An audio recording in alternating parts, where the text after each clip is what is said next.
'Pushpa 2' cinema కంటే 'Thandel' movie చాలా బాగుంది అంటూ కూడా మాట్లాడుకొచ్చారట హీరో నాని. ప్రస్తుతానికి వీటికి సంబంధించిన విషయాలు సోషల్ మీడియా వేదికగా వైరల్ అవుతున్నట్లుగా సమాచారం. హీరో నాని గురించి మనందరికీ తెలిసిందే. న్యాచురల్ స్టార్ అని చెప్పాలి. ఏ సినిమాలో కూడా చాలా అద్భుతంగా నటిస్తాడు. ప్రతి సినిమా కూడా మంచి సక్సెస్‌ని అందుకుంటుంది. తన క్యారెక్టర్ ఏ విధంగా ఉంటుందో సినిమాలు కూడా అంతే మంచిగా తీస్తారు నాని గారు. రీసెంట్‌గా ఎన్నో సినిమాలు తీసి మంచి సూపర్ హిట్‌ని అందుకున్న నాని గారు తెలుగు ఫిలిం ఇండస్ట్రీలో ఉన్న హీరోలందరితో కూడా చాలా బాగా కలిసి ఉంటారు. ఎవరింటికి వెళ్ళాలన్నా, రావాలన్నా, పోవాలన్నా ఖచ్చితంగా ఫంక్షన్స్‌కి అటెండ్ అవుతూనే ఉంటారు. ఈ నేపథ్యంలో రీసెంట్‌గా రిలీజ్ అయిన 'పుష్ప 2' సినిమా విషయంలో కూడా అలానే చేశారు నాని గారు. ఆ సినిమా రిలీజ్ అయిందని తెలియగానే వెంటనే ఆ సినిమా చూసొచ్చి మీడియా ముందు బావుంది అని చెప్పి ఎన్నో మార్లు మాట్లాడుకొచ్చారు.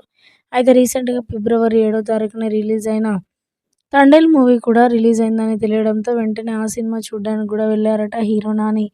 ఇక ఆ సినిమా చూసి మాట్లాడిన మాటలు వింటే షాక్ అవుతారు. అయితే నేను ఇండస్ట్రీలో ఎన్నో సినిమాలు చూశాను కానీ ఈ సినిమాలా లేవు. అసలు ఇది చాలా డిఫరెంట్‌గా ఉంది.